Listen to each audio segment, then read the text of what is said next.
It's oral communication now. Ask the students to role play the dialogue. It's at page 91 and SLO is number 2. Teacher.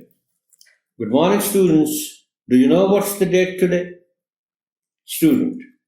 Good morning, sir. It's 13th August. Teacher. So, do you have any plans for tomorrow as it is our Independence Day? Student. Yes, sir.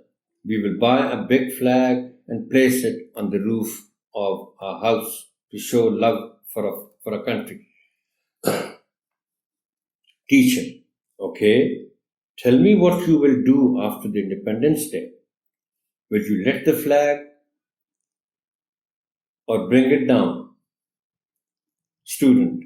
Sir, we will keep it there for a few days. Teacher.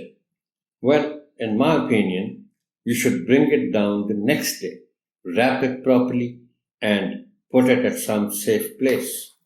Student. You're right, sir. We should not just throw our flag after using it. We should respect it wherever it is.